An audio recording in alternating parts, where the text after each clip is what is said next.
За өдрийн мэндийг YouTube channel үзэгчдтэй хүргэе. За Retro Station дээр байдаг Retro NBA контентыг маань шинэ дугаар эхлэхэд бэлэн болоод байна. За өнөөдөр мэдээж манай Hot Tea Basketball-ийн хүлгэн бит хоёр бас нэгэн сонирхолтой одоо beef-тэй монголоор орчуулбал одоо маргалтай зөрчилдөө тий дайсагналцаа. Тэгээ нэлээ алдартай одоо хүн болгоны ерөөхдөө мэддэг яг орчин цагийн beef-ийг бол ярихаар бэлдээд байна. За энэ бол мэдээж LeBron James болон одоо Paul Pierce нарын beef за хэрхэн эхэлж хэрхэн өрнөж за одоо ямархан нөхцөл байдалтай яваа талаар ер нь бол яриад явъя гэж бодож байна.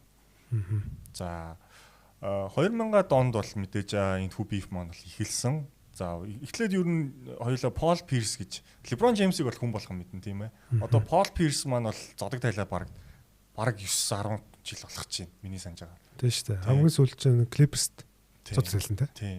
Kobe-гийн дараа жил зодог тайлж санагдаж байна. За Paul Pierce гэж ямар тоглогч байсныг эхлээд товчхон дуурсах юм бол мэдээж бол LeBron-ыг орж ирэхээс өмнө баг барилтаа хамгийн шилдэг SF-ийн тоглогч байсан.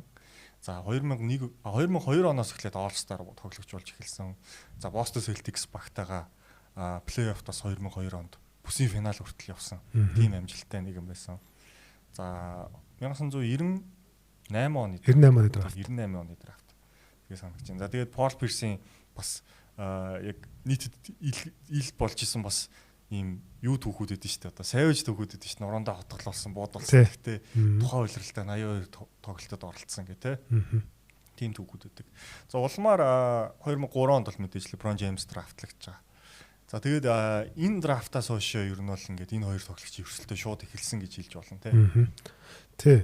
2003 онд мэдээж LeBron James одоо дараагийн Michael Jordan, дараагийн нөгөө Chosen One гэдэг маш өндөр хүлээлт. Маш өндөр хүлээлттэй хайптай орж ирсэн. Тэр нь мэдээж Paul Pierce бол таалагддаг. Яг гэх юм бол нэг бүсийн дээрээс нэг байрлалын одоо ийм шилдэг залуу гарч ирж байгаа учраас энэ залуугууд эртнээс дарахыг хүсэж исэн. За тэр нь болохоор 2004 оны Preseason-ийн тоглолтод илэрж байгаа. Энэ нь болохоор тухайн үед Cleveland Cavaliers болон Boston Celtics багуудын Preseason тоглолтын дээр хин Paul Pierce Cavs-ийн одоо бенч буюу одоо сэлгээний тоглогч руу одоо нөлөмдөг.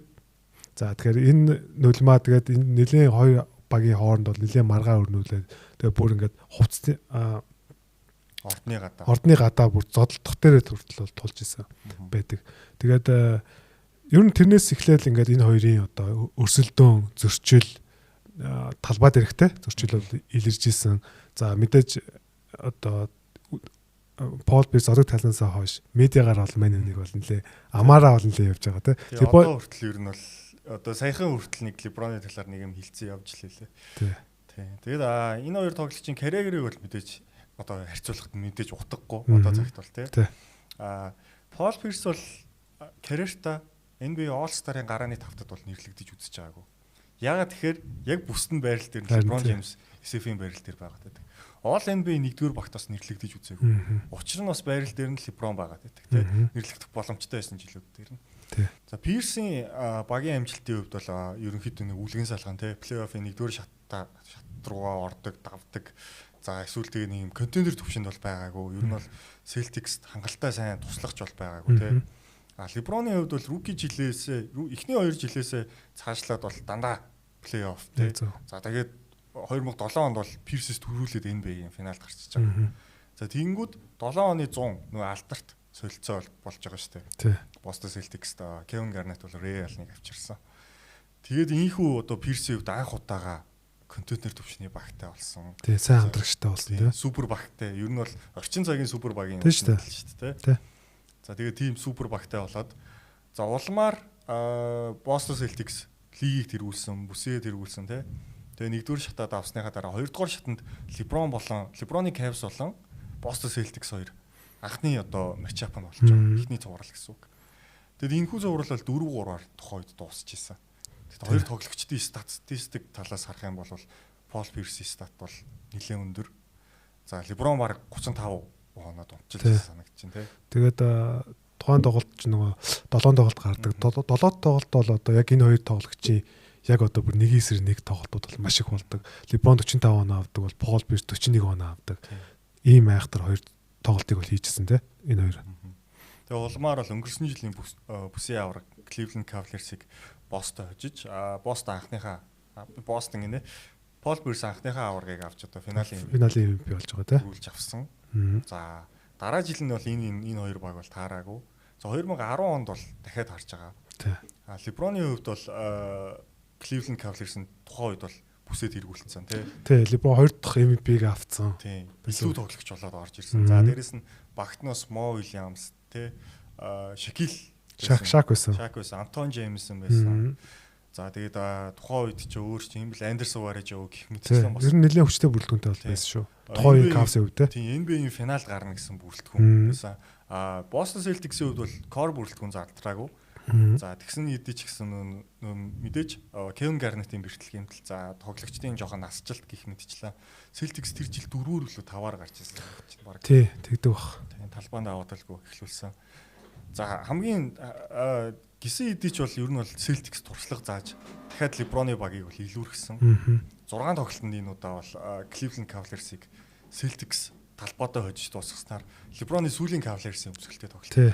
LeBron яг тэр гейм 5 дээр жоох муу тоглолдог 15 оноо дээр аваад тэгээд мань хүн яг одоо юу хэрэгтэй байгаагаа ер нь ухаарсан.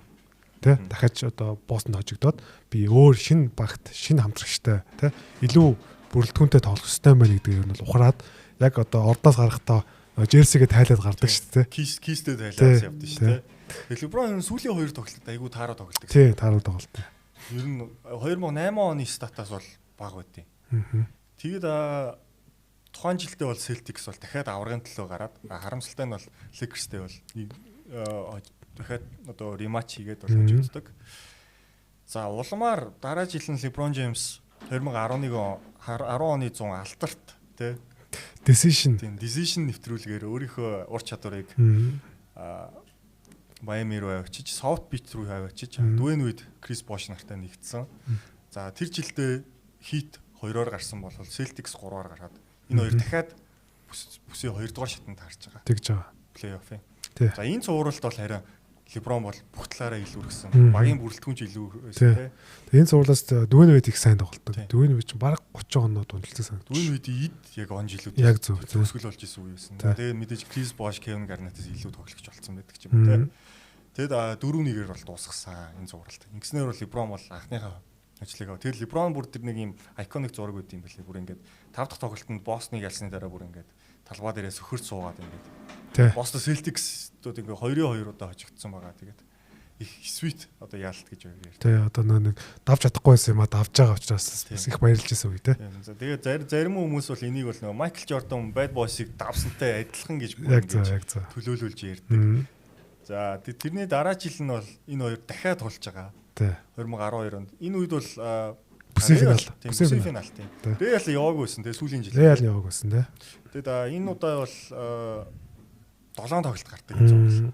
Тэгээ гол нь яг яагаад 7 тоглолт гарсан бэ гэхээр Dwayne Wade баг хэмжээний гэмтэлтэй Chris Bosh бас эхний 3 тоглолтод оролцдог гэж үлээ. Тэр тийм шалтгаантай байсан. Дээрээс нь 5 дахь тоглолтод бүр LeBron James яг өөдөөс Paul Pierce-ийн нэг дээрээс нь 3 хожлын клатч оног авдаг шүү дээ. Бүр Miami Heat-ийн талбай дээр авсан. За улмаар бол нэг LeBron-чин гол нь 2011 онд Miami Heat авраг авч чадаагүй. Тэгэд энэ цувралд хожигдсан бол тэр үний legacy одоогийн бидний ярьдаг хүнийх шиг болохгүй байсан. Шал өөр юм ярьж ич магадгүй. Ер нь LeBron-ы одоо тэр гейм 6 тий одоо хавцлын ирмэдээр ирсэн үе байсан байхгүй. Хэрвээ тэрэнд хожигдсан бол 2 жил дараа нь фейлдэх байсан тий. Ингээд маш их юм байл яригдах байсан. Тэгээд Miami задрах байсан баг гэж байна. Магадгүй тий. Тэгэхээр одоо LeBron-ы хувьд бол маш чухал тоглолт бүр ингээд маш тийм нэг дарамттай pressure байсан тоглолт. Тэгээд LeBron бол гайхалтай тоглолдог тий. Тэр тоглолт бүр эхнээсээ л зүгээр нэг хүний хит доминант тоглолтоор дууссан. Тэр тоглолтыг санаж байгаа бол яг ингээд LeBron ингээд бүр ингээд ямар ч тийм нөгөө сэтгэл хөдлөлгүй бүр инээдгүй шүү дээ тий. Юурс инээдгүй ууралдагчгүй бүр ярьдагчгүй баг ингээд зөвхөн нэг юмдаа анхаарсан фокус хийцэн тий. Локтинг гэж ярьдаг шүү дээ. Алтар зураг үүдэн шүү ингээ уурлаа. Ууртай харцсан. Тэгэхээр гейм 6 дээр 45 он 15 самбар 5 оновчтой дамжуулт тэгээд LeBron анханасаа бусдтайгаа тоглох биш. Би энэ тоглолтыг авч гарна. Энэ бол миний тайз гэдгийг бол шууд эхнээсээ мэдгэцсэн тий. Хамгийн амар нь тэр тоглолтод чинь баг Бостон 30 онооны зөрүүтэй талбай дээр нь очиж байгаа шүү дээ. Тэгээд баг тэр статаа 3 үед хийсэн. Эхний үед л мань хүн баг 20 оноо авчлаа яалаа. Тийм тэгээд нөө дундаас бүр ингээд эргэлдээ шидэлтүүдээ бүр ингээд аим оновчтой хийгээл те. Эхнээсээ л бүр ингээс. Тэгээд тэр тоглолтод яг нөгөө талаас Пол Пирс бол маш муу тоглодог. Тэ? Пол Пирсийг өөрөө хамгаалдаг. Тэгээ өөрөө хамгаалдаг хэрэг зөв. Тэгээд 7 дахь тоглолт нь бас LeBron гайхалтай тоглож Пирсийн Celtics-ийг хөдснөөр бол одоо дахин финалд шалгарсан. Улмаар энэ хоёр тоглогчийн харьцаа бол 2-2 болж цаашаа LeBron анхны аварга авч байгаа тий. Ер нь бол өөрийгөө лигийн хамгийн шилдэг тоглогч болцсон шүү гэдгийг бол баттгсан байгаа. Тий, тэгээд LeBron одоо тэр 7 тоглолтод Celtics-ийг хоцсноор ер нь бол Celtics задрах гол одоо юу нэхэлж байгаа гэсэн үг шүү дээ. Яг тэр тоглолтын дараачаас бол зундаа Ray Allen LeBron-ы багт нэгтэж байгаа. Яг зөв. Тэгээд тэрнээс хойш Бостныхаа өөрсдөө Ray Allen-д мангар дург. Одоо хүртэл энэ биф үргэлжилдэг тий. Бостон илүү цалин санал болгосон мөртлөө Ray Allen Miami-г сонгодог. Энэ бол одоо нөгөө нэг дайсан руугаа явж байгаагийн нэг гэж одоо тэр яг зөв. Яг хөө тэгсэн л юм байл л дээ нөө чи сэлгэнээс тоглож байгаа Every Bradley-гийн сайнаас. Харин тий. Бостон гэхдээ илүү санал өгсөн. Тэгэнгүүт мань хүн аврагын цом болон тий ер нь Бостон жоох хэцүү болчлаа гэж бодоод Dwayne Wade-ийн хойноос тоглохыг ер нь зөвшөөрсөн л. Тий. Гэж өөрийнхөө хөв өний сонголтод тэгж боддог. За олмоор 12 13 онд тэгээд Miami-д авраг авч байгаа. Тэгээд 13 онд ер нь бол Бостон маань задарч байгаа. Тий.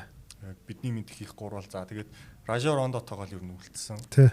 Нөгөө нэг алтарт одоо баахан драфтын солилцоогоор бол New Jersey Nets рүү хоёрын тий. Тухайн драфт ирэхүүд нь одоо Jason Tatum, Jaylen Brown болж байгаа байхгүй тий. Тэгээд тим солилцоогоор бол Jason Terry, Paul Pierce, Kevin Garnett гурыг бол Brooklyn Nets рүү. Brooklyn Nets болсон байсан. Brooklyn Nets рүү явуулсан. За тэнд бол хөгшин супер баг бүрдсэн шүү дээ. Deron Williams, Joe Johnson, Kevin Garnett, Paul Pierce, Brook Lopez. За тэгээ сэлгээнд нь Hendrik Krilanka хүртэл байсан санагдчихэв. За тэгээд энэ хоёрын rival бол дуусаагүй. 14 онд бол нэгдүгээр шатанд бол Brooklyn Nets бол нэгдүгээр шатанд Toronto Raptors-ыг 7 тоглолтод бол хожиж гарч ирээд дахиад Miami-тэй тоглолдог. Тэгээ 20 дугаар шатанд тийм ээ. 20 дугаар шатанд. За энэ зурвал бол бас 4-1-ээр дууссан санагдчихэв. Тэгээ энэ хүү зурвалт бол мэдээж одоо Paul Pierce бол аль хэдийнэ prime үе алдсан байсан. LeBron бол лигийн шилдэг тоглогч байсан. Энэ зурвалт бол тэгээд ойлгомжтой Miami хожоод цаашаага дахиад NBA финалд бол шалгарсан. За тэгээд бол Pierce-ийн баг хамгийн сүүлийн ер нь сайн байсан. Тийм шүү дээ. Илүү бах болсон гэж бодож байна. За улмаар бол энэс хойш бол Paul Pierce бол одоо journeyman гэж ярьдаг тийм. Washington Wizards руу утсан тийм. Тэгээд хамгийн сүүлд нь Los Angeles Clippers-д очоод зодог тайлсныг бол та бүхэн бол санаж байгаа бах. Тэгээд энэс хойш энэ хоёр тоглогч бол яг тоглолтоороо биш ер нь бол илүү юм сошиал байдлаар тийм медиа байдлаар илүү байлцсан. За жишээлбэл Paul Pierce-ийн өмсгөлөө мөхлүүлдэг тоглолтод л 2018 онд. Тий. Тэр тоглолтод Cavs-тэй тоглосон. Гэхдээ Cavs-ийн бүрэлдэхүүнд нөгөө нэг жоохон нөгөө Kyrie авцсан тий. Ер нь бол жоохон дутуу бүрэлдэхүүнтэй ирсэн ч гэсэн Cavs маш олон оноогоор хождог. Тэгээ тэр тоглолтод нөгөө нэг ингээд бүр LeBron ингээд Pierce-ийг даапалж бүр ингээд нөгөө сэлгээнийхэнтэйгээ бүр ингээд инээлдэг. Тим дүр зураг болдог. Ерөнхийдөө бол энэ хоёр тоглогчийн ингээд тэрнээс хойш тэгээд Pierce илүү ингээ медиагаар LeBron-ыг хатгах байдлаар тий. Тэгээд мэдээж Paul Pierce зод тайлснаар медиа руу тий. Телевизийн салбар руу ороод мэдээж одоо hot take-үүд бол хэлж ирсэн. Гэхдээ LeBron бол нэг ч удаа медиагаар ямар нэгэн зүйлүүд хэлж байгаагүй. Зөвхөн тоглолтоор л хэлдэг байсан тий. Тэгээд дандаа ингээ Boston дээр ч юм уу тий. Эсвэл ингээ Clippers-ийн ордон зочж тоглосон тоглолтуудаа ер нь LeBron хамгийн сайн авсан. Яг зөв. Яг Paul Pierce-ийг харсан үед. Тэгээд сүүлд бол тэгжсэн шүү дээ. Би нэг Pierce нэг юм ярьсан байсан. Би бол уруудаж явсан. Prime-аас бууж явж исэн. LeBron-тай тоглож явах үедээ. Би LeBron-ы адилхан насан дээр байсан болвол бид хоёр яг адилхан насан дээр хоорондоо өрсөлдсөн болвол LeBron тэгж 2 3 удаа финалд гарахгүй байх байсан гэдэг. Тим яриа өрнүүлчих. Энэ тал дээр чи ямар бодолтой байдаг вэ? Одоо яг 2011 12 онд одоо эд үеийн Pierce байсан байлаа гэж боддог л та. Тухайн үеийн Celtics. Гэхдээ тухайд нэг хэм унаагүйсэн үе биш. Яг All Star-д бол ордог байсан. All NBA-гээс бол гарцсан байсан баг. Тий. Гэхдээ яг Paul Pierce-ийн хувьд бол яг би тэгтээ нэг тийм өөрчлөх үр дүн бол нэг өөрчлөхгүй л байсан гэж бодож байна тий. Адилхан хождгоороо хожиж явах байсан баг тий. Тэгээд Paul Pierce бол уулын тэгээд ер нь яг ингээ бодоод үзэхэд хамгийн одоо энэ хоёр маань нийтдээ бол үйлрэлт хоорондоо 39 таарсан байгаа байхгүй. Энэ улирлын тоглолт дээр бол Пол Пирс илүү хэрэгтэй юм билээ. 21-18 гэдэг. Тэгээд плей-оффт болохоор Леброн угаасаа 3 цувралт очсон болохоор 17-13-аар Леброн илүү хэрэгтэй. Тэгээ хоорондоо ер нь бол тоглохоороо Пирс нийт дунд чинь 20.2 оноо бол Леброны 29.3 гэдэг тий. Плей-оффт Леброных 29.1 болдог бол Пирсих 17 оноо болж буурсан юм байна. Тэгэхээр ер нь сүүлийн 2 плей-оффт айгу таарад орсон л гэж байна. Тэгээ яг энэ хоёр тоглогчийн хувьд бол зүгээр мэдээж Леброн илүү тоглогч. Гэхдээ зүгээр Леброныг одоо энэ зэрэгтэй байхад нь одоо Пол Пирсийн тэр өрсөлдөөн тэгээд тэр биф бол илүү хурцлж ийсэн. Тэгээд тэр 2012 оны гайхамшигтай 6 тоглолт бол Леброны карьерийн магадгүй зүгээр NBA-ийн түүхэн нэг тоглогчийн одоо нэг тоглолтын магадгүй хамгийн шилдэг тоглолтууд нэг байхгүй. Леброны ер нь магадгүй хамгийн шилдэг тоглолтын нэг байхгүй. Тэгэхээр энэ одоо тоглолтыг гаргаж ирсэн гэдэг яхаарахгүй одоо хамгийн гол өрсөлдөгчний нэрг байсан. Магадгүй хамгийн шилдэг өрсөлдөгч гэж хэлэх үү? Яг Стеф Curry мэдээж чанта хамгийн хүчтэй гол өрсөлдөгч гэж хэлэх л байх л та. Стеф Curry одоо Тим Данкан те олон таарсан. Кевин Дурант гэх юм уу. Тэдгээрийн араас ер нь бол орж ирэх баха те. Яг ингээд яг хоорондоо байталтдаг байснараа гэвэл баг магадгүй. Тэг шүү. Нэг бүсээсэн те. Нэг бүс нэг байрал илүү олон тоглолцсон байхгүй энэ ч одоо. Леброн KD хоёр ч юм бол ингээд хоёр өөр бүстэйсэн те. Цаг хугацаанд ч гэсэн ингээд яг таардаггүй ч юм уу. Энэ дээр болохоор энэ хоёр бол яг ингэж өрсөлдөж гарч ирсэн. Одоо нөө Jordan эсрэг Clyde Drexler те. Isaiah Thomas гэдэг шиг.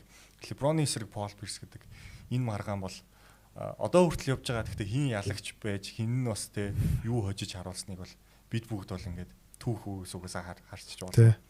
Тэгээд иймэрхүү сонирхолтой бас цаашгаа өөр олон бифүүдийг бид хоёр юм бас ярина гэд төлөвлөсөн байгаа. Тэгээд өнөөдрийн ретро NBA контенттэй хамт байсан та бүхэндээ баярлалаа. Тэгээд та бүхэн хуудасаа гоё subscribe хийгээрэй. Тэгээд одоохондоо манай NBA Lover Boys бас подкаст маань энэ утас дээр явж байгаа гэдгийг бол тулах гатаатай байна. Тэгээд дараагийн бичлэгээрээ уулзлаа. Peace out. За баярлалаа.